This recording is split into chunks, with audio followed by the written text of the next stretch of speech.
Buenos días, muy buenas noches o muy buenas tardes. Señores, estamos acá en un lugar, estoy acá en compañía de mi amigo Ángel. Don Ángel. ¿Cómo Mucho está? gusto. Mucho gusto. Encantada de estar a su lado. Gracias, ¿Verdad? igual. Muy contenta de podernos haber reunido en este lugar tan bonito, ¿verdad? Y nada más una historia, señores, que le conmoverá el corazón, ¿verdad? Mi amigo Ángel se ha querido abrir conmigo y con usted para que conozcamos un poco de lo que es la triste historia de una guerra fallida, ¿verdad? Usted me decía que su nombre es Don Ángel, Sí, Ángel. ¿verdad? Y me imagino que a la edad que usted tiene muchas cosas bonitas en su corazón y también tiene que tener un poquito de tristeza, un poquito de melancolía, ¿verdad? De lo que pasó en la guerra ¿recuerda usted hace cuántos años? Sí, ya va para unos 40, 37, 38 años de que pasó la guerra. La verdad de que el inicio de la guerra fue un inicio bien duro, bien complicado, donde las familias tuvieron que abandonar todos sus hogares y salir. Nosotros salimos con mi mamá, mi papá huyendo. La guerra empezó con las masas, que eran las masas, era la gente civil que no andaba armada, y la gente civil tuvo que huir de sus lugares de origen para poder defenderse. El ejército los mataba. Entonces los mataba por la situación de que pensaron que todo el que estaba viviendo en zona conflictiva era parte de la guerrilla, donde en realidad, pues la verdad es que uno estaba ahí porque no hallaba por qué hacerse. Sí, sí. Entonces, pero el ejército no entendía eso. Entonces Sí. venía y empezamos a entrar directamente, no tuvimos otra salida más que incorporarlos a la guerrilla. ¿Y cómo? En el inicio de la guerrilla andaba, por ejemplo, y no tenía radios para comunicarse. Cualquier nota que querían mandar una orden de un mando a otro, o sea, lo hacían a través de un correo. Entonces nosotros como cipotes, como jóvenes, los mandaban con esas cartas selladas a dejarlas a los otros mandos. Perdón, ¿qué edad tenía usted, Don Ángel, 13 años. cuando sucedió Cuando eso? entró, sí. ¿Usted entró Sí, yo entré a Chalate, estuve en los ranchos, de los ranchos al Plan de las Pozas, que era un trayectoria donde nosotros traíamos órdenes del mando de Chalate al mando de Cabañas. Solo que venían a recoger las órdenes allí al lago. Entonces nosotros pasábamos por los ranchos, el Gramal, al Plan de las Pozas, al lago. El punto se llamaba El Morrito y el Sicahuite. Entonces eran los puntos de conexión que teníamos. Y enfrente teníamos al Cacago, a la posta del Cacago, que era una transmisión del ejército que había en el Cacago. Entonces pasamos ahí solo en la noche.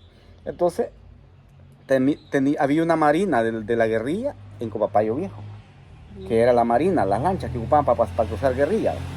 Entonces, todo eso fue pasando ya cuando nosotros ya no fuimos correos, no que ya la guerrilla empezó a adquirir armas más sofisticadas, por ejemplo, AK-47, AKM, Dragonov, RPK, RPG-7, que de esos misiles tierra-aire que ya fueron de último, pero vinieron. Entonces, ya desde entonces la guerrilla ya empezó a fortalecerse. En el aspecto de que usted, ya como civil, ya civiles casi en la zona, en el 84, nosotros andábamos todavía con mi madre y mi padre, andábamos como niños, o sea, como todavía desarmados. Y en un cantón... ¿En qué año, perdón, fue? Como 84. En el año 84. Cuando entramos a un cantón que se llama, a un pueblito que se llama Nueva Trinidad, que está pegado a Zumpul, y que es solo de pilla tantito, adelantito el puente de Zumpul, y yendo para Arcatao. Deja la calle de Arcatao y agarra para Nueva Trinidad. Entonces en Nueva Trinidad hay un cantón que se llama Los Pozos, hay otro que se llama Huizúcar. Estábamos en Huizúcar, luego nos dicen que había que venir el ejército y tuvimos que huir. Y los fuimos a Las Flores, Chalatenango. Y de Las Flores agarramos para el Portillo de los Guardados.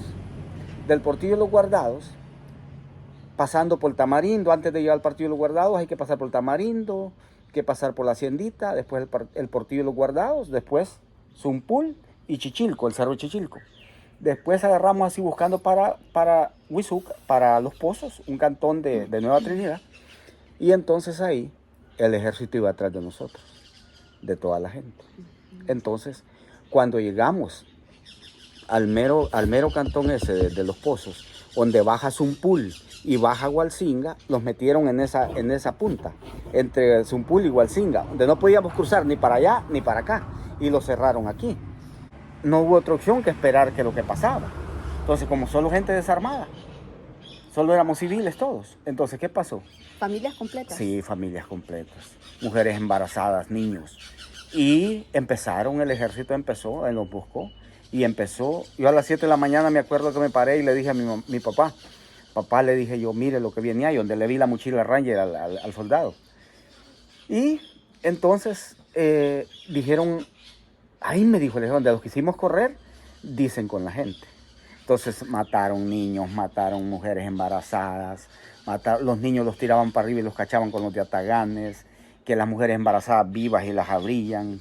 Entonces unas torturas, empezaron a torturar y nosotros metidos en unos charrales, unos espineros y oyendo los pujidos de la gente. ¿Y a escasa edad de? Sí, sí. ¿Qué edad tenía usted en ese momento? Como unos 12 años. Oh, ya entendía. Sí, sí. Y se recuerda de todo. Sí, me acuerdo. Entonces viene y que empezó aquel problema y teníamos 10 días de no comer. No habíamos comido nada.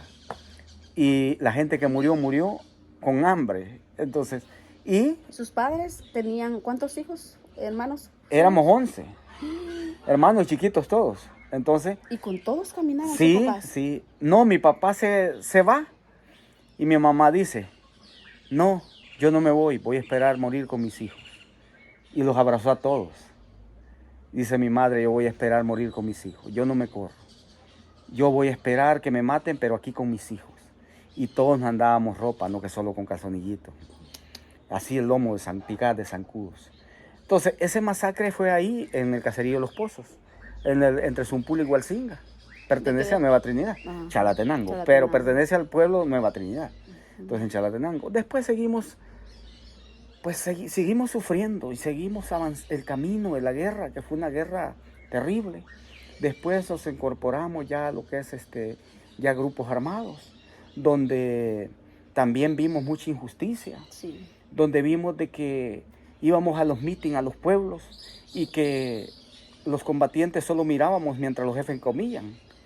Habían cosas de que a veces los jefes comiendo y los combatientes solo haciendo seguridad alrededor, y ellos con convivios adentro. O sea, una injusticia que sucedió.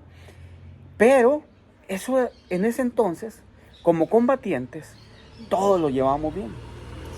O sea, toda la gente armada, si conseguían un pan, lo comíamos entre todos. O sea, había una gran unidad. Entonces, cuando vemos esa gran unidad, los veíamos como hermanos todos. Entonces, la diferencia está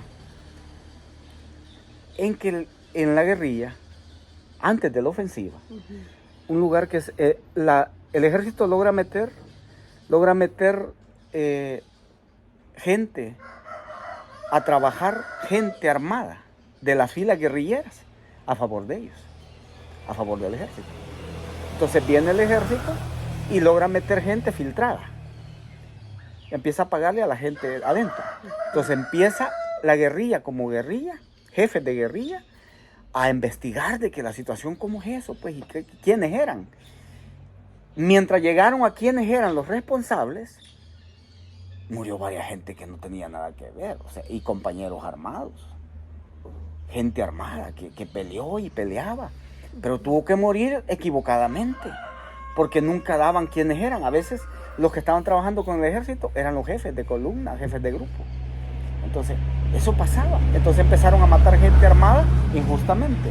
¿Y en algún momento usted sintió el deseo de entrar a la milicia, o le dijeron, o lo obligaron, o pues, fíjese que... o no entró a la milicia? El entrar a la milicia entré porque directamente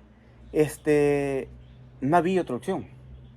O sea, ya sin haber otra opción, porque salía al pueblo, lo mataba el ejército.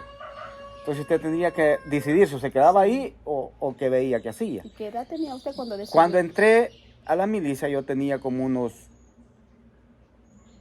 14 años quizás, o 13. Wow. O hay 13 años. Entonces en la guerrilla habían varias áreas. Estaba el área de expansión, que eran los que se encargaban en en conectar lo que era comida, dónde podíamos entrar, dónde no podíamos entrar. Las conexiones las hacía Expansión. Estaban los de Expansión, estaban los de las milicias, estaban los de la pelotones de la UV, estaban los de la FES, Fuerza Especial, estaban los de logística, estaban los de servicios, estaban y había un montón de áreas, habían explosivistas donde cada quien atendía su área, pero sin eso nada hubiera sido posible. Sí. O sea, porque todo era algo que se tenía que conectar. Entonces, había todo eso. Entonces, ¿qué diferencia ya cuando estábamos nosotros armados? Decimos nosotros, la verdad es de que se luchaba y la guerrilla armada fue otra. El FMLN político fue otro. Sí, la guerrilla armada fue otra. El FMLN político fue otro. Porque la guerrilla armada éramos unidos y luchábamos por un ideal juntos. Y creíamos que al tener algún logro o llegar al poder como guerrilla íbamos a tener los beneficios que se nos habían prometido. Y que iba a solventarle tal vez la vida a las personas que estaban... Claro, los que estábamos jodidos. Entonces, porque veníamos de adentro de sufrir y sin tener un estudio, sin tener una opción de poder ir a trabajar, a ser un empleado. Entonces, cuando vemos todo eso, ya hoy que entra la política, el FMLN lo hacen como partido político y se va a la política, todos los guerrilleros encantados porque era el partido de nosotros que iba para adentro. Cuando llegan al poder, nosotros dijimos, esto van a hacer lo que nos prometieron. O van a hacer cambios que nosotros quisimos hacerlo, si no pudimos. Sí. Entonces, viene y los vamos dando cuenta de que ya cuando están en el poder, vamos a buscarles trabajo y dicen, no me acuerdo de vos, o no sé quién eres, o sos bachiller, pero al final, ¿cómo iba a ser bachiller si yo estuve adentro en el monte sufriendo? No tuvo niñez, no tuvo juventud. Entonces mi juventud estuvo ahí. Entonces, y digo yo, ¿cómo es esto? ¿Cómo es este cambio? Entonces empezamos a diferenciar entre guerrilla antigua a FMLN político. En guerrilla de combate y FMLN político. Villa militar y villa civil. Entonces, como partido político, vimos muchas diferencias. Donde vemos de que el partido político se lo tomaron las personas que no habían sufrido, pero tenían estudio. Entonces, ¿qué pasó con eso? ¿Qué pasó con eso? Que los que sufrimos no logramos un cargo porque no éramos preparados. Pero no nos preparamos para eso. Nosotros queríamos otra cosa. Entonces viene el caso en que al final dicen, bueno, la situación se dio en que por último el pueblo pierde la confianza en el partido político como FMLN. Cuando llegó Funes, dijimos nosotros, alegres, dije, ganó el frente y van a haber cambios. Sí. Pues, ¿en algún momento algún partido o algún político les prometió cambios a favor para fíjese ustedes? Que le voy a decir algo. Como FMLN, y se lo digo con todo derecho, y se lo digo con pruebas, porque no es broma. Cuando entró Mauricio Funes, los dieron un papel, su primer empleo. Wow. Ajá, sí, por Dios, le digo que es cierto que lo dieron. Su primer empleo. Dieron una tarjetita que con ese papelito usted iba a ir a donde ellos y que con eso ellos iban a dar trabajo. Era su primer empleo. ¿Se emocionó usted, don Ángel? Todos emocionados. Fuimos nosotros, pucha, ya vamos a poder trabajar y mantener nuestra familia. Sí. Viene el caso en que pasa eso y el primer empleo nunca llegó. Hasta hoy. Hasta hoy el empleo no llegó. Entonces, pues dijimos nosotros, pues Mauricio Funes no era de las líneas armadas. Mauricio Funes... ¿Él nunca fue? No, él fue un periodista. Él fue un periodista. Él lo metieron por los amigos de Mauricio y que él era un hombre, un periodista. Mauricio Funes no tuvo nada que ver en conflictos armados ni nada. No fue guerrillero, no fue nada. Nomás fue un civil que lo convocaron al partido y lo metieron los del partido. Y los amigos de Mauricio, que eran otros empresarios. Entonces, decirle de que, bueno, por ejemplo, usted vio a Mauricio nunca puso camisa roja para ir a los discursos. Siempre se puso camisa blanca. En algún momento Mauricio Funes él decía que nunca quiso decir soy del frente. O sea, el tipo siempre fue como quien dice, independiente. Sí. Pero ¿qué pasó? Dijimos nosotros, Mauricio Funes ganó. Pues no es esa la solución. Vamos a poner a Sánchez Serén. Sánchez Serén va a ser la solución porque ese se anduvo con nosotros. Sí. Entonces, y lo ponemos. Y Sánchez Serén se llena de políticos, de gente, de ministros y viceministros y diputados y gente que estuvo en toda área, altos jefes, va, Sí. que no tenían nada que ver, ni sabían nada del sufrimiento del pueblo que andaba adentro. O sea, eso es otra cosa. O sea, Sánchez Serén sabía, pero la demás gente no sabía nada. Entonces, empieza el caso en que empieza a sentir usted y dice, bueno, pero y al final, ¿cuál es la solución? Y cuando usted estaba en la línea, estaba en la guerrilla que estaba en todo su apogeo, ¿usted conocía a Sánchez Serén? Sí, lo conocí. Choco Germán, Sánchez Serén, Facundo Guardado, la Nidia Díaz, este jodido este que se murió, Shafid Handal. Y el albañil del pueblo. También lo conoció, el albañil del pueblo. El jodido de Dimas Rodríguez. Germán Serrano. No. Gerson Martínez. Gerson Martínez, sí, lo conocí. Y también conocí a los jefes de pelotón, va. Julión, Julio, jodido de Isaías, que Ricardo Peligro, que Ricardo. Y de los más conocidos, el otro. de los comandantes más conocidos, ¿estuvo usted con alguno de ellos más cerca en el tiempo de la guerra? Sí. ¿Estuvo alguna sí, grupo? Sí, sí. Con Julio y con el comandante Roque, el gato le decían, el Chele Roque. Él era el que dirigió la operación del Paraíso y la operación de cuando se tomó Tenancingo. ¿Y ellos lograron cargos públicos? Pues Roque no, Roque le dieron tantito, pero luego Roque salió. Roque está sin empleo. El otro que conozco bien es al jodido como gobierno, a Roque le dieron chance, pero quizás no, como no tampoco era un hombre preparado. Sí. El otro, Ramón Torres, que ahora trabaja todavía está en la área de migración. Entonces él entró con ellos y todavía lo mantienen. Entonces el otro comandante. Y Felipe Ardillo, el que es de Suchitoto. Isaías Sandoval, el que fue alcalde de Suchitoto. También lo conocí mucho, o sea, estuvimos cerca de él. Entonces decirle de que uno conoció a la gente. Y en el tiempo que usted estuvo, cuando comenzó, porque es que eran como 13 o 14 años, ¿verdad? De edad que usted tenía, en algún momento que anduvo usted peleando, obviamente con su material de combate, ¿fue herido, fue lesionado, estuvo grave en algún momento, le fue mal en ese sentido, en ese periodo, o nunca tuvo usted fracaso de haber sido herido en combate o algo? Fíjese de que en realidad, como la área de nosotros era también una área más, yo trabajé en la área más trabajé cuando Cipote en correos. Cuando ya le da más madura, estuve en expansión.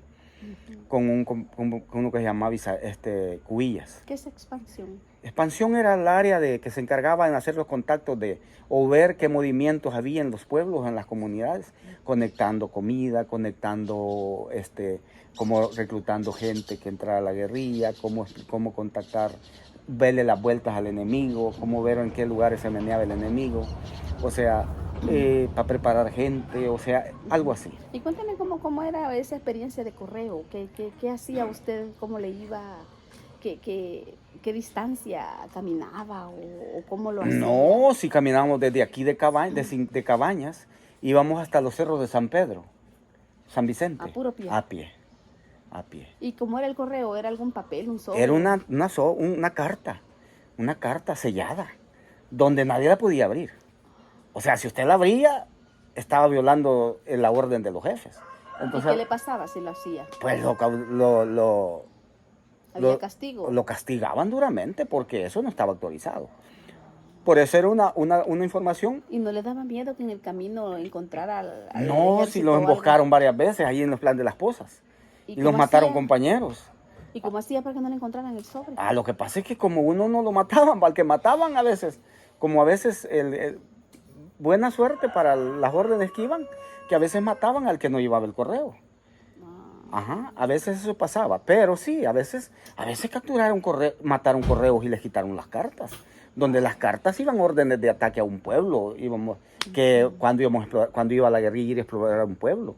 Entonces allí iba las órdenes que se iban a hacer. ¿Algún miedo, algún susto usted llevando su carta que Sí, haya pues, estado a punto que lo hayan pues cachado? acuérdese que el problema está de que era una responsabilidad bien complicada, porque usted llevaba riesgo que lo mataran con ella en combate, o llevaba miedo que lo emboscaran, o llevaba miedo a que esa carta se la abrieran y que usted fuera a castigarlo duramente porque esa carta la abrió, porque eran órdenes que nadie podía saberlas si no era el mando, porque era comunicación entre mandos. A usted le decían, se la tienes que entregar a fulano de tal. Sí, vas a poner este jefe y ahí va. Entonces había unas órdenes bien complicadas, donde usted había una orden que había que cumplirla, de una manera u otra tenía que cumplirla. ¿Y esa era de un comandante para otro? Para ¿o otro, cómo? de una comandancia a otra. Por ejemplo, los de Chalate tenían uno. ¿Hechos a mano? O Sí, a mano. O a mano más que todo. Luego las de la comandancia de Chalate mandaba órdenes a...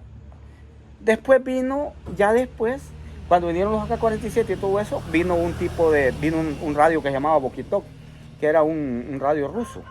Entonces le ponía el six-pack de batería y luego usted hablaba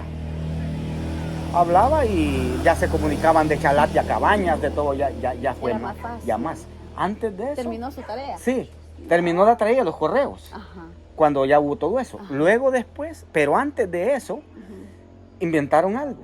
Los radios esos de música, Sí. les ponían un cable y se enterraba ese cable, no de un departamento a otro, sino de un campamento a otro. Por ejemplo, en las zonas habían varios campamentos.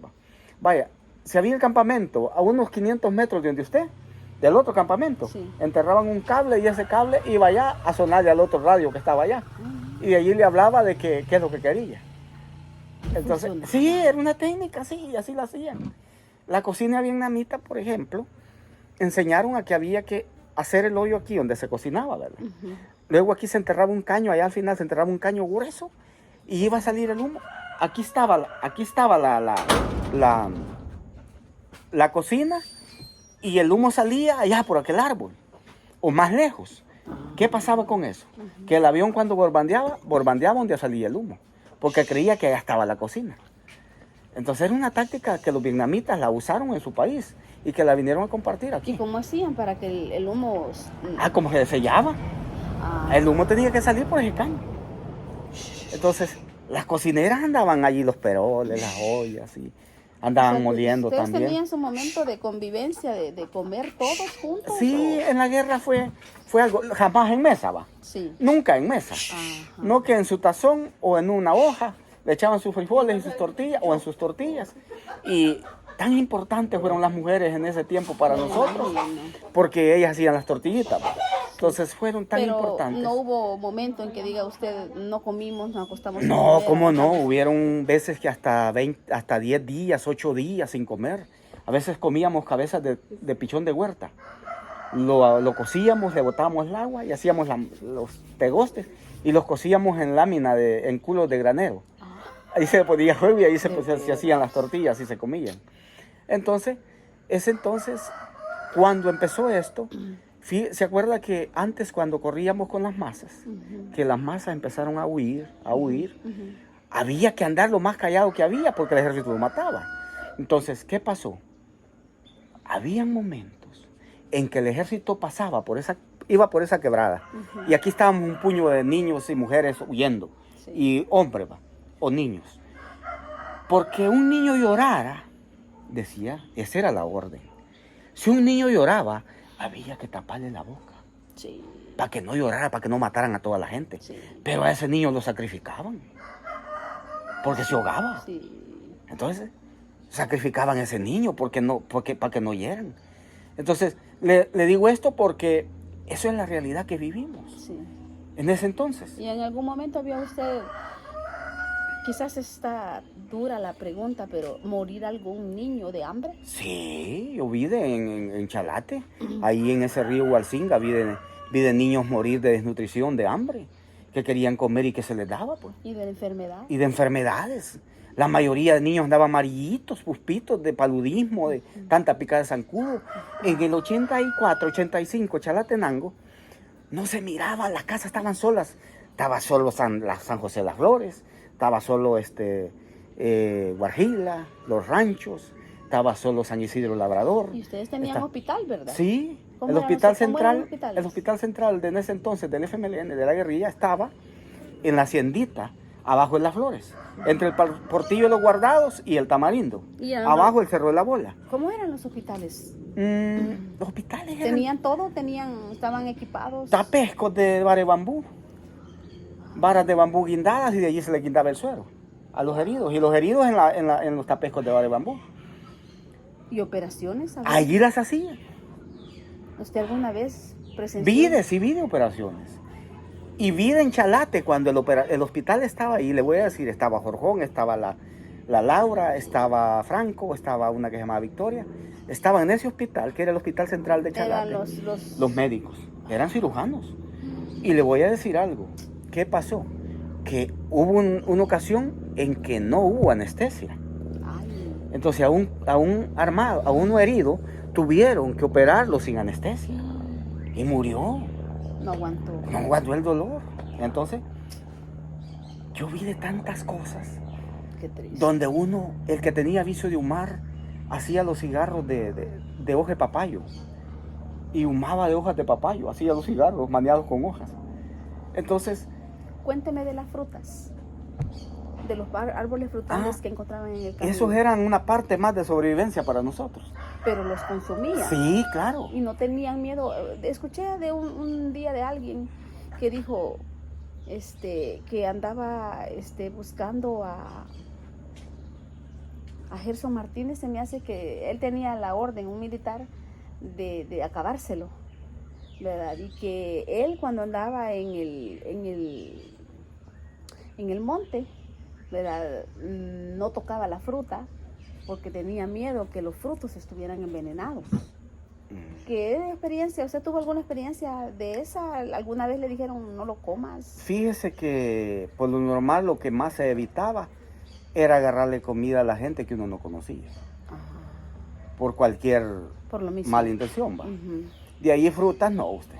Siempre las comió. Siempre las comíamos y la gran necesidad y habiendo.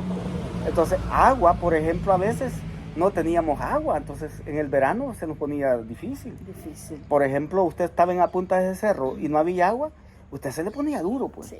Se aguantaba sed y tenía que buscar a veces los charquitos de agua que se hallaban, allí se bebía. ¿Y qué pasaba cuando esos hombres, el ejército venía y tal vez ustedes estaban así como estamos aquí nosotros y los atacaban? ¿Cómo se daban cuenta?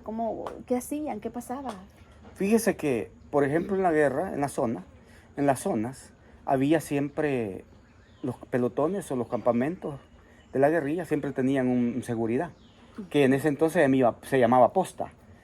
Vamos a hacer posta, decían. Era el que estaba de seguridad, el que estaba de antena allá adelante. De centinela. Ajá, de centinela. Entonces nosotros le decíamos posta. Sí. Y se ponía allá. Cuando aquel veía que el ejército venía, le disparaba para que todos los preparáramos. Oh. Entonces, y en ocasiones el ejército los sorprendió. A veces nosotros se le pasaban al posta. ¿Y qué pasaba en ese momento? Y los atacaban así de lleno y a veces mataban compañeros, pues. Cayeron muchos al sus pies. Claro, a veces morían compañeros. A veces, fíjense que íbamos a un lugar que se llama Perico, aquí por Tenancingo. Ujú. Y un compañero que dijo que iba algo triste. Me dice, a mí yo voy triste porque yo no sé si voy a regresar. Y digo yo, primero Dios que sí. Entonces viene y fuimos ahí va. ¿Usted estaba vivo Sí, entonces? sí, ya. Pero cuando llegamos ahí, él tenía 11 niños con la esposa. Y vivían en un cantón que se llama Copapayo, Ajá. en la comunidad de Sí, Copapayo. sí, sí, sí. Entonces viene el niño, el hombre en la noche que dijo, el jefe dijo, nadie se vaya a alejar del campamento porque hay minas. O sea, hemos minado el camino.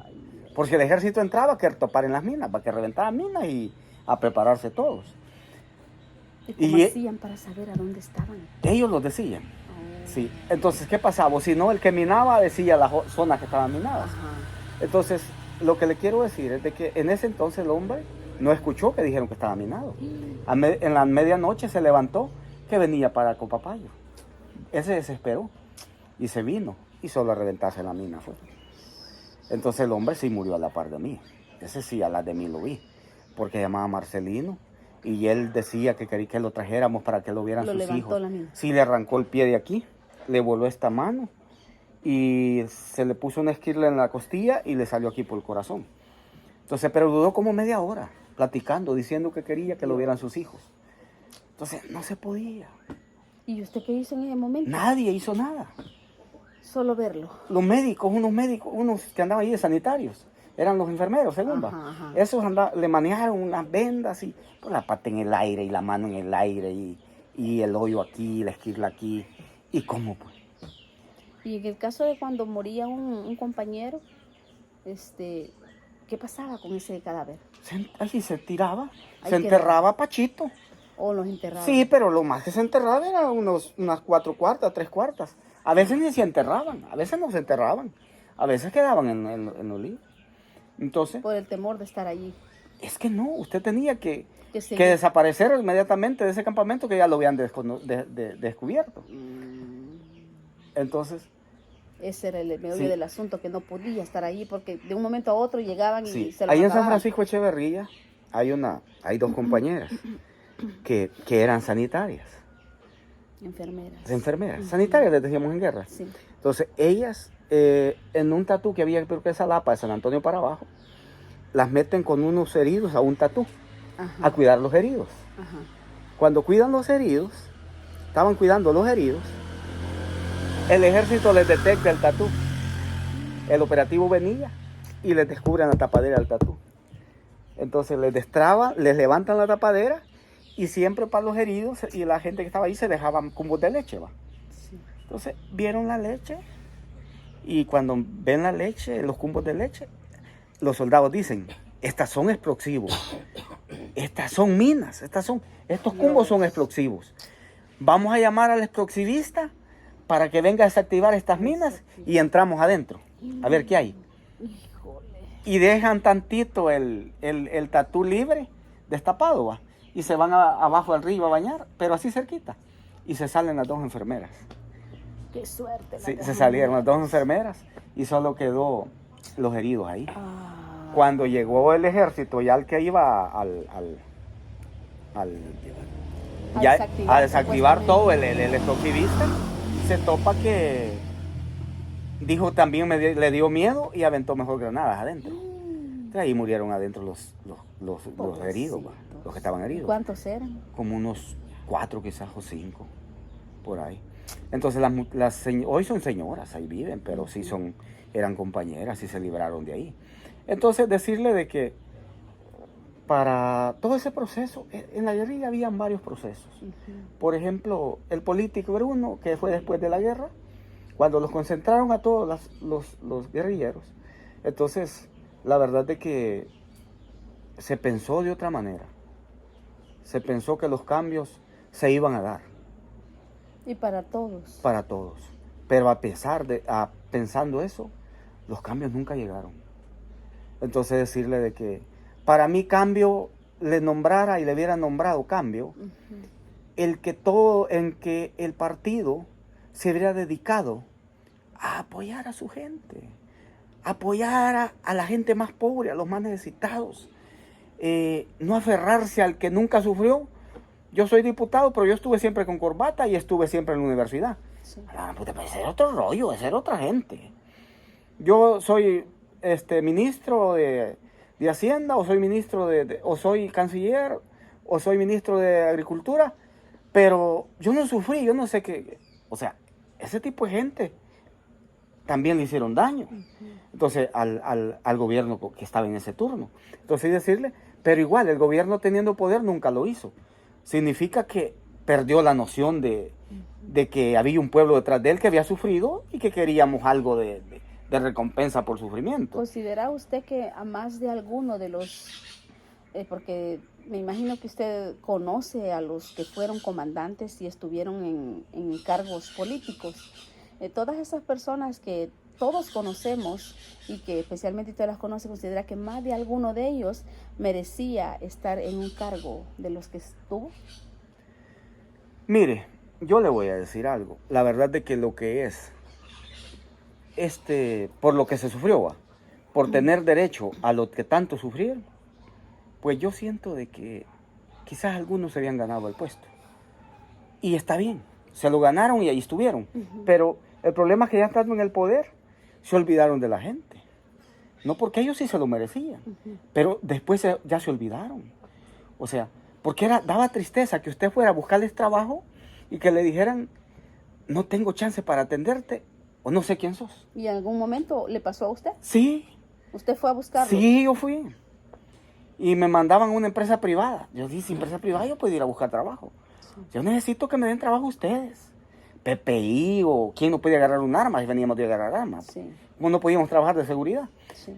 Entonces yo les digo, el requisito para hacer seguridad es que usted no sea bolo, que no fume, que no tenga problemas con la ley, que tenga licencia para usar armas. Y ahí está. Pero no lo hicieron. Entonces cuando no hacen eso, uno se decepciona. Sí. Y si uno, vaya, por ejemplo, ahí está Gerson Martínez, la Nidia Díaz, Lorena Peña. Tenemos a este gobierno que ha entrado, a este Bukele. El papá de Bukele fue colaborador de la guerrilla.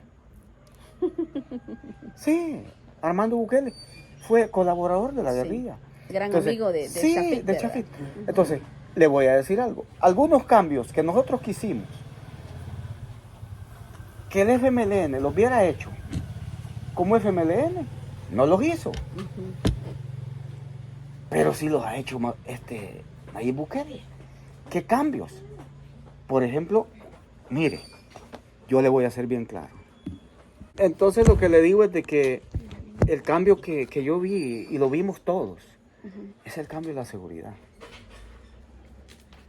Cuando después de una guerra, la guerra terminó, pero paz no hubo. Si vivir con este vergo de pandilleros fue peor que para el conflicto. En el conflicto usted sabía que veía un uniformado de pinto, era militar y se iba a dar verga con él o se le iba a correr. Sí, una de dos. Una de dos, o se peleaba con él o se corría. Pero con estos pandilleros usted no sabía que le iba a matar. Andaban disfrazados y era un peligro más grave para todo el pueblo. Entonces, decirle de que eso a nosotros, decimos nosotros, bueno, somos sufridos y nacimos ahí. Pero al final de tiempo, nadie vive también de principios. Así es. ¿Vive usted de un empleo o de algo, de una ayuda o algo? Sí, tiene razón. Entonces, cuando vemos que todo esto va así, vemos de que en realidad el muchacho, este presidente, en seguridad, magnífico. En seguridad, lo último. En salud, él ha querido cambiar todo. Pero desgraciadamente tiene gente que no funciona en los hospitales y en toda área de salud. No porque por él todo estuviera bien, pero desgraciadamente hay ese problema. Siempre hay gente maleante, que no quiere ver que el gobierno levante la cara. Entonces, cuando usted tiene gente así en la salud o en la seguridad, usted está mal como presidente. Porque a usted lo están haciendo quedar mal. Aunque usted tenga buenas intenciones, los que tiene abajo le están haciendo mal el trabajo. Sí, entonces, el hombre tiene gran mente y mire, para el pueblo el hombre, yo he visto que a pesar que él tiene dinero, ha pensado en el pueblo. O sea, porque nadie tuvo valor de hacerlo. Sí. Él lo ha hecho y ha hecho varios cambios. Magnífico. ¿Y sabe qué? Este presidente, así como él actúa, así como él ha hecho varios cambios, así queríamos que los cambios que nosotros exigíamos era parte de los cambios, una parte de los cambios que nosotros queríamos con el FMLN, que el FMLN hiciera esos cambios. por ejemplo, dígame usted, tanto problema de que usted no podía poner su negocio, que usted los pandilleros que atacaban aquí, a mí me matan un hermano, me balean un cuñado, me matan un cuñado, me balean otro hermano, me intentan matar a mí, mi familia me la mete en un problemal, yo tuve que emigrar porque no me iban a hacer daño, o sea, una vida después de un problema que vengo serio de allá, Sí. y lo venimos a encontrar con otro problema más difícil. Entonces usted arriesga porque ya tiene sus hijos y su esposa. O sea, en el tiempo del conflicto usted estaba solo, pues se moría y ayudaba todo. Antes del régimen de excepción, usted se vio en peligro su vida. Sí, en 2015. 2015. Fue acosado por las pandillas. Sí, claro. Como todos, casi, ¿verdad? Sí, me intentaron matar. O sea, me tuvieron con las pistolas en el cráneo. Entonces, diciendo que me iban a matar por culpa de qué, solo por ser algo que yo no era, o sea. Y lo otro es de que también mi familia sufrió mucho. Y decirle de que yo en ningún momento estaba de acuerdo con pandilleros. Y no estoy de acuerdo. Entiendo. Jamás estoy de acuerdo con ellos. Yo estoy de acuerdo a que el que la debe, que la pague. Eso es magnífico. El que es o era, o es, que lo agarren y lo capturen y lo metan a la cárcel. Porque nosotros no estamos a favor de eso. Queremos que este país esté donde usted puede andar tranquilo en paz y que nada le pase. ¿Me entiende? Y que eso ahorita se está. El país está así. Solo que decirle que económicamente está perro. O sea, no estamos muy bien. O sea, estamos porque, vaya, le digo yo, por ejemplo, las unidades, los hospitales. Si usted va a una clínica privada, le dan la receta, va a un hospital, le dan la receta también y váyase a comprar la farmacia. Pero las medicinas están caras. Y usted no tiene empleo. Usted no tiene empleo y para sobrevivir de eso. O sea, para tener esos medicamentos pendientes usted mensual, el Estado no tiene esa medicina. Hay medicina que no la tiene el Estado. La tienen solo los privados.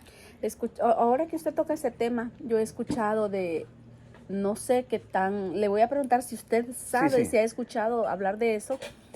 Hace poco, un señor cercano me comentaba de que hace 3 semanas su hija murió de parto. Y en un hospital, específicamente el hospital de Sonsonate, se ha caracterizado últimamente con la fama de que mujer que llega a dar a luz es mujer que sale mal o que sale muerta, ¿verdad? Entonces, ¿cómo ha escuchado usted de eso o qué piensa usted acerca de esa fama que se está manejando en las redes sociales acerca de esto? Fíjese de que yo de eso no sé nada. No ha tenido conocimiento. No sé conocimiento, pero en realidad le voy a decir algo. Vuelvo a lo mismo que le estaba diciendo en el inicio.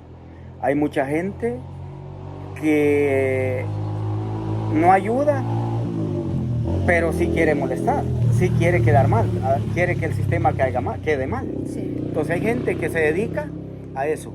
Y hay cosas que... A desinformar. Y hay cosas que a veces no pasan y en las redes sociales pasan. Pero tal vez no es así. Entonces yo no le puedo, de eso sí no le puedo comprobar de qué pasó o no pasa, ¿verdad? Sí, sí. Lo que sí le digo, si usted como pueblo no acompaña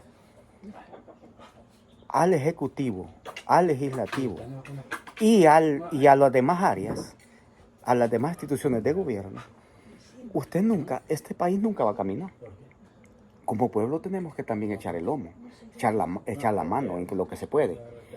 Y el gobierno también echarle la mano al pueblo para que el pueblo avance.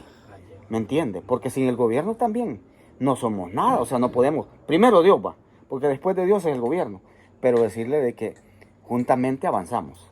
Si no los unimos todos, no va a avanzar nunca este país. Y eso pasó en el inicio. O sea, esto pasó hoy en estos gobiernos anteriores. Hemos pasado de una guerrilla a una situación difícil de pandillas, ¿verdad? Así ¿Usted qué piensa de los acuerdos de paz, cuando se firmaron los acuerdos de paz, que todo el mundo pues se alegró porque se terminaba la guerra? Y ¿piensa usted de que fue bien o que debió haberse continuado para poder alcanzar algo mejor, o que la guerra nunca debió haber existido, o que fue bueno haber tenido esta guerra para poder tratar de alcanzar algunos logros? Fíjese de que en realidad lo que es la guerra, en cierta parte, la guerra en los años 80 y todo eso, y el 70 y para acá todos esos años, fue muy importante en levantarse con una guerra, porque había mucha injusticia. Había mucha injusticia, o sea, la guardia o los ricos al pobre lo marginaban. Entonces había necesidad de levantarse. Solo que con el objetivo que se levantó, nunca se llegó. ¿Me entiende? Sí. Sí, no, porque fue muy importante. Y le voy a decir algo, también hubieron cambios, que no hay que negarlos. Hubieron cambios bastante, porque después de la guerra hubo tiempo en que usted ya ha tenido oportunidad de decir lo que sentía y lo que quería. Y no lo marginaban, ni le decían nada. Entonces, pero poco a poco se fue marginando a decir la verdad. Por ejemplo, si los grupos poderosos tenían gente para poderle ir a callar la boca a cualquiera. Entonces, tenían grupos, por ejemplo, de sicarios que decían, no, este me va quitando el liderazgo, lo voy a mandar a mochar para que se quite esto. Entonces, aquí en este país hubo mucho, los acuerdos de paz en este país fueron importantes, y le voy a decir por qué. Porque tampoco creía que la guerrilla iba a durar tanto tiempo en combate. O sea, tampoco ya no había mucho con tantas ganas de ayudarles para seguir peleando. Había mucho guerrillero que estaba en posesión de quererse ir de la zona porque no aguantaban ya, pues, o sea, había guerrilla que estaba ya diciendo puta. ¿Y en el caso suyo llegó algún momento en su cerebro de quererse desertar? No, fíjese de que la verdad de que como ya después cuando llegaron los acuerdos de paz, ya no hubo ninguna necesidad, ¿no? Porque si ganas daban de apartarse. Entonces a mí me dio risa cuando nació el FMLN como partido político, todos andaban camisa roja. Sí. Cuando el FMLN estaba armado, nadie andaba camisa roja porque lo mataban o decía que era del frente, lo mataban. ¿Y por qué cuando hubo pistos sí dijeron que eran del frente? Tiene razón. Y cuando no hubo nada, no se metieron. Entonces digo yo, si se hubieran metido cuando se necesitaba. Cuando estaban claro, las armas. Claro. El que no tenía, el que era, pues. ¿Usted Entonces, salió lesionado en algún momento en época mire, de guerra? Yo lo único que le digo que, fíjese que tuve una lesión, pero eso fue ya después. O sea, pero decirle de que... En combate no. No. Decirle de que la situación de los combates, a veces uno de preso se chocaba con ellos, y decía, no, pero a veces también se traía gente capturada de los pueblos, se traía gente amarrada, gente que decían que era contraria, que esto. En el 1988, sí. En el 88 pasó eso, antes de la ofensiva. Sí. La ofensiva se caracterizó se llamaba al tope. Así se llamaba la ofensiva. Yo vi un verbo de muchachas jóvenes que iban alegres, que iban para la metro. La metro le decían San Salvador. Entonces, y yo me daba tristeza ver tanto joven y tanta persona equivocada. Sí. Porque no sabían a lo que iban. Dentro de la milicia, sí. Todo era como una ley o una regla que todos tuvieran su diminutivo, su nickname, su nombre ficticio, o cada quien se ponía como quería. Pues usted podía usar el nombre que usted quería, era un seudónimo. Una pelada que pero no decía. era obligación. No era obligación. El que quería lo hacía. Sí, no era obligación. Si usted quería lo hacía, si no, no. ¿Y si no usaba su nombre? nombre? Si no usaba su nombre, pero por lo normal era un seudónimo. Pero por lo normal usaba su nombre. Si usted quería. ¿En algún momento usted se acostó sin comer? Varias veces. Muchas veces. Varias veces. Muchas veces. Estaban escasos de comida. No había comida. El ejército metió un operativo que se llamaba el Fénix. Y el Fénix, el ejército mandó a cerrar todas las entradas a los pueblos para que la guerrilla no entrara a comprar comida.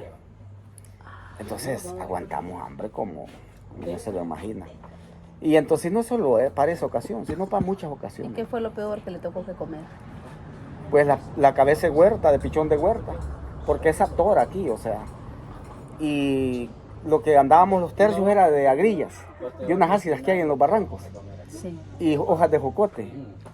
Y yuca de esa chilindrona, así de tortilla de orilla de estómago, como esa no era para eso, era para sacar almidón. Wow.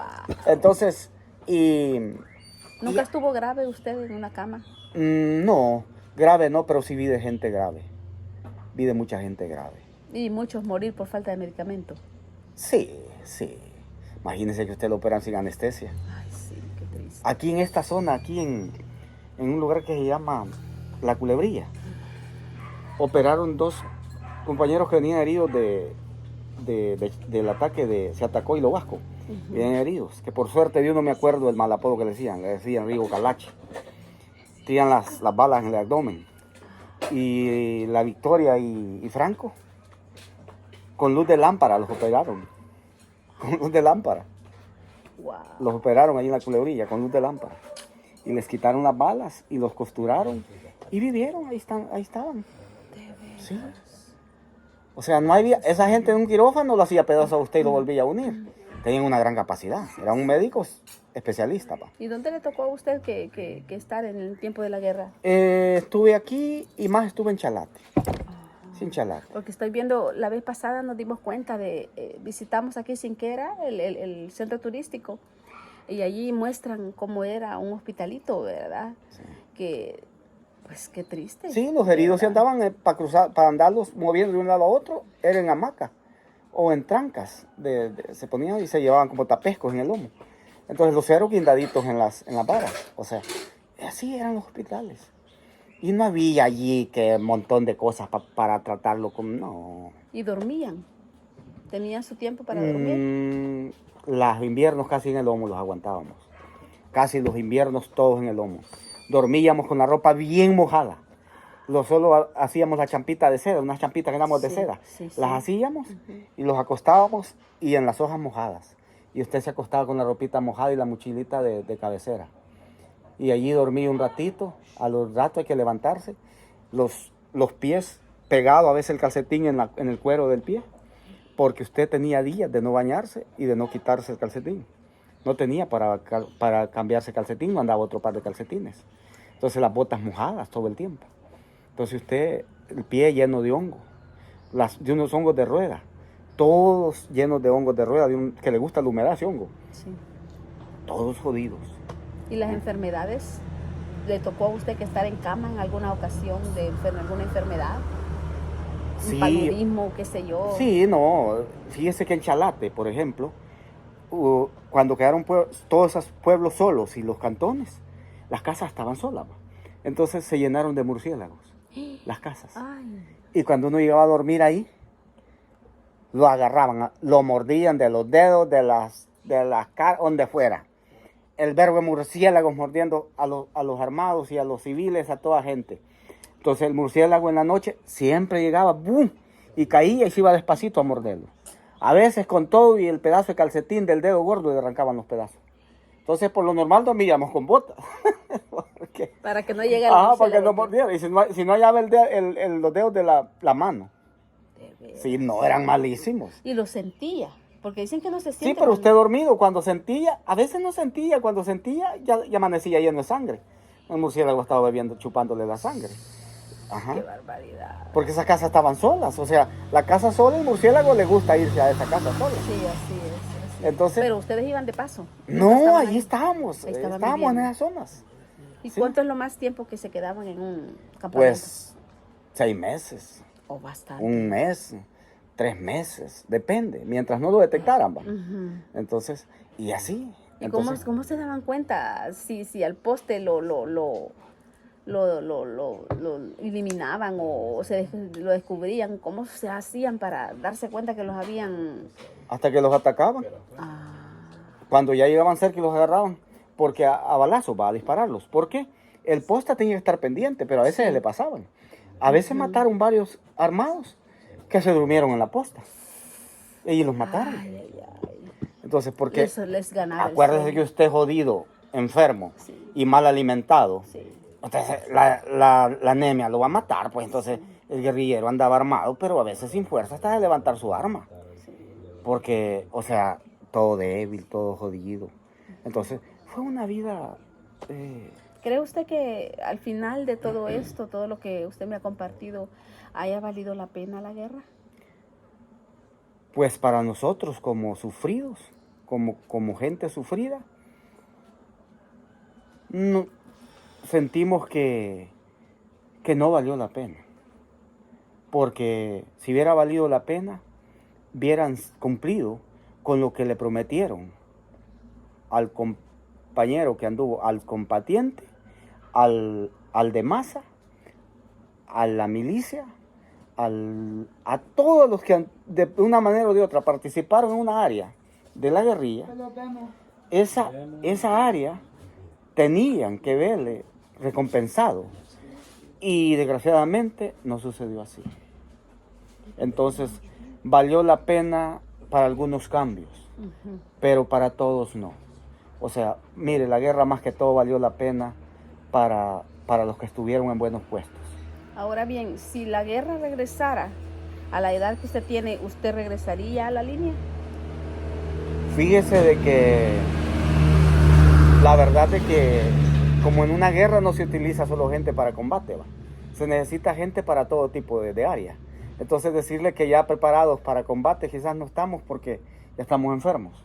Pero en que sea, si fuera una guerra justa y que fuera en contra de los que están matando al pueblo, pues hay que hacerlo, ¿verdad?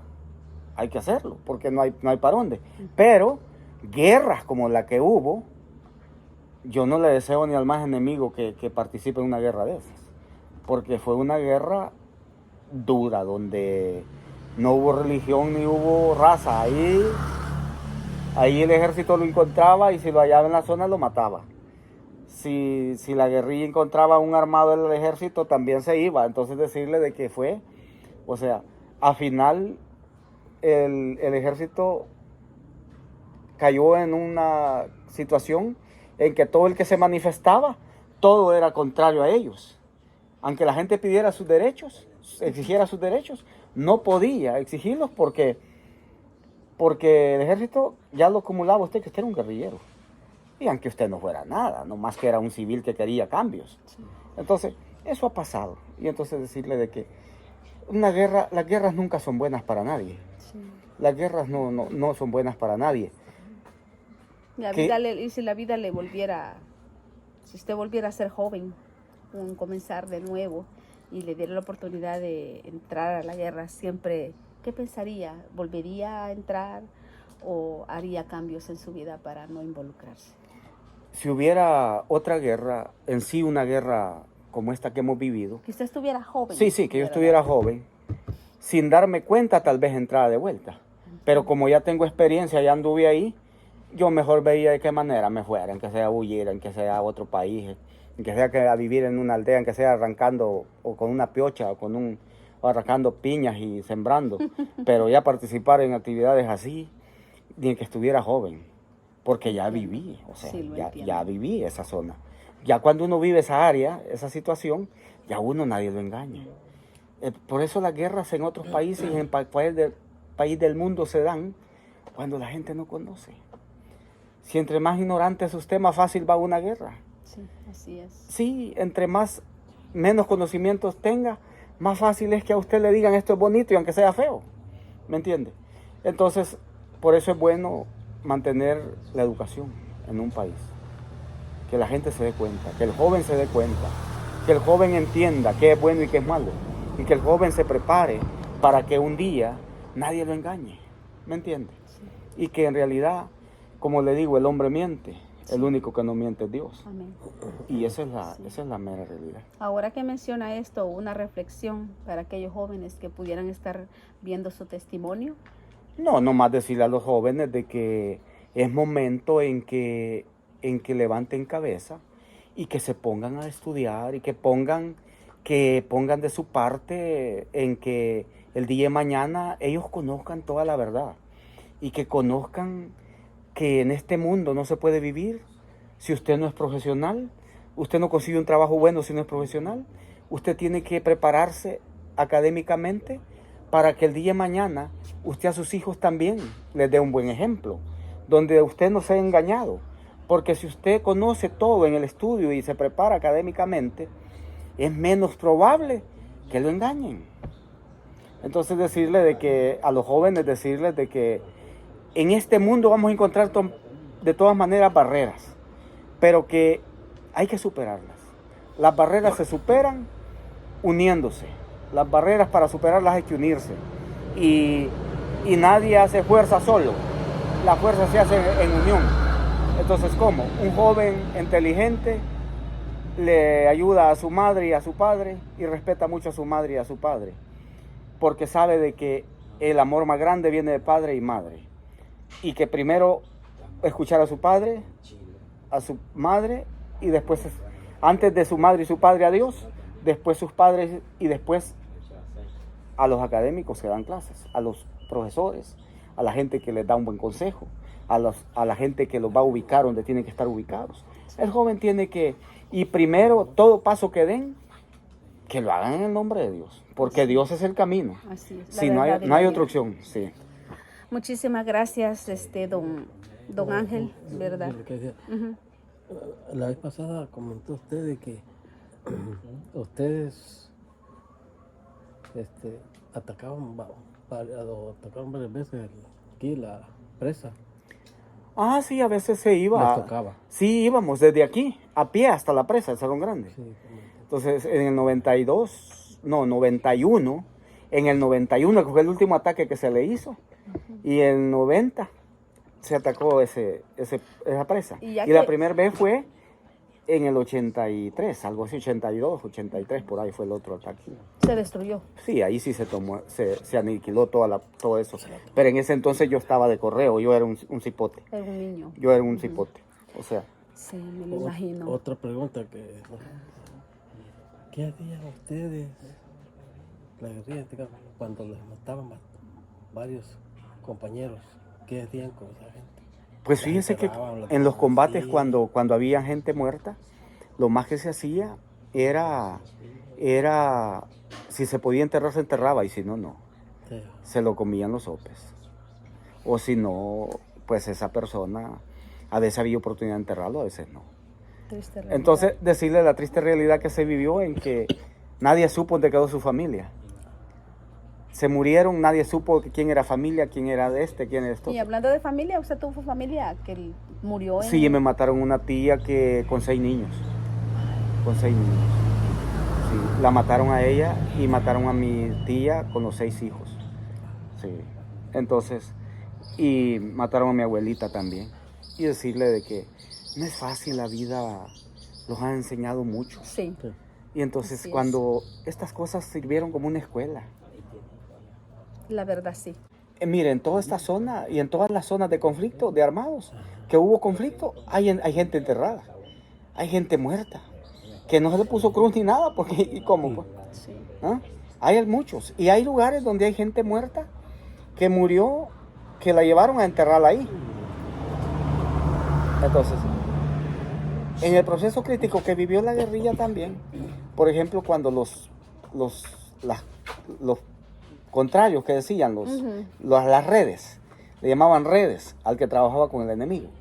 Entonces en ese entonces murió mucha gente, mucho armado, y mucha gente pobre, civil, que solo porque lo ponían en mal, sin mucha investigación, lo mataban. Entonces, ¿y la última ofensiva, dónde le tocó estar a usted? Fíjese que le voy a decir algo, le voy a ser bien concreto. ¿Eso en fue esto. planeado o...? Eso de la ofensiva lo planearon, pero desgraciadamente no era lo mejor, pues, porque iba mucha gente que iba nueva. Y lo otro es de que, dígame usted, vaya, por ejemplo, en la ofensiva, murió gente equivocada que no sabían a qué iban. Entonces iban armados y ellos creen que el fusil solo servía para o sea, que usted armado no le iba a pasar nada. No, o sea, a veces había que planearse, dónde meterse, dónde no meterse, cómo salir, cómo... O sea, el buen jefe ordenaba y decía, esto hay que hacerlo aquí, hay que hacer otro. Por eso andaban los jefes. ¿Y dónde estaba usted ese día? Para la ofensiva, yo le voy a hacer bien claro, la guerrilla planeó mandar los pelotones, una parte de armados a la ofensiva a San Salvador y mantener una parte de armados, las milicias, en los departamentos. Entonces también había necesidad de mantener tropa aquí. Sí, claro. ¿Para qué? Íbamos a atacar los pueblos para que dijera el ejército que la guerrilla no andaba toda allá, no, que estaban aquí también. Pero ¿y entonces cómo fue ese plan? ¿Lo hizo la guerrilla para atacar al gobierno? ¿O fueron ellos los que lo planearon para atacarlos a ustedes? ¿O ambos bandos lo sabían? No. La guerrilla planeó ese ataque. La ofensiva fue planeada por el alto mando de la guerrilla, donde el alto mando de la guerrilla tomó a bien ir a la ofensiva, porque había que pegarle por eso se llamaba al tope, porque era la definitiva. Según la guerrilla, la comandancia, la capital se iba a tomar y que se iba a aniquilar todo. Entonces, cuando ya falló eso, y los ataques que se hacían aquí en los pueblos y en las hostillas que se hacían en los pueblos, era para que el ejército no fuera allá, no, que también se mantuviera cuidando los pueblos, porque sabía que estaba la guerrilla aquí también, y que iban a ir a tomarse un pueblo, cualquier cosa, de todas maneras. O entraban ellos a operativo, peleaban aquí. Entonces, o sea que el objetivo de la guerrilla para tomarse todo San Salvador falló. Falló en el aspecto de que, pues no funcionó todo. No funcionó lo que se tenía planeado, porque como comandancia, lo que la comandancia tenía planeado no funcionó, porque funcionó una parte, pero lo demás no. Porque... ¿Y qué hicieron ustedes cuando se vieron? Lo que pasa es que la gente que fue a la ofensiva tuvo que salir de la ofensiva y salir ya sin menos gente. Ya los pelotones ya venían sin jefe, si iban 30 solo venían 15. Si iban 10, solo iban 5. O sea, ya la tropa ya venía toda 11 días sin bañarse. Entonces, ese tipo de situaciones. ¿Se vieron ustedes frustrados, se vieron ustedes vencidos en esa ocasión? Sí, porque yo estuve en esta zona. Aquí me tocó, porque no fuimos allá, pero estuvimos en esta zona. Pero decirle de que, en realidad, cuando vimos que vinieron todos y la situación era otra. Ya venían, o sea, ya derrotados. un poco mal. Psicológicamente. Pues, psicológicamente la mayoría de armados venía mal, pues. Donde ya los armados venían unos que ya no volvieron, otros que, pues muchas cosas que ya no. Entonces decirle no funcionaron y que desgraciadamente no se dio y que militarmente no se pudo llegar al poder. Sí. Eso fue la realidad. Una guerra fallida. Sí. Muchísimas gracias, don Ángel. Ha sido un placer haber conversado con ustedes y una vez más le estrecho mi mano de agradecimiento, ¿verdad? Y pues encantado, no hay problema. Muchas gracias. Ahí cuando quiera, aquí estamos. Y en otra ocasión nos estaremos a seguir conversando la segunda parte de este tema. Bueno. ¿Verdad? Que tengan muy buenas tardes. Gracias igual. ¿Verdad? Señores, muchas gracias por habernos acompañado hasta el final de este video. Espero que le haya gustado. Deje sus comentarios. ¿Qué piensa usted acerca de nuestra conversación? Si usted fue ex militar, si fue ex de la guerrilla, coméntenos cuál fue su experiencia, si tuvo alguna experiencia y cómo le fue al final de este evento. Muchas gracias, que Dios me lo bendiga. Le mando muchos abrazos y muchos besos y lo veo muy pronto en otro video, en otro lugar. Hasta la próxima. Bendiciones. Adiós.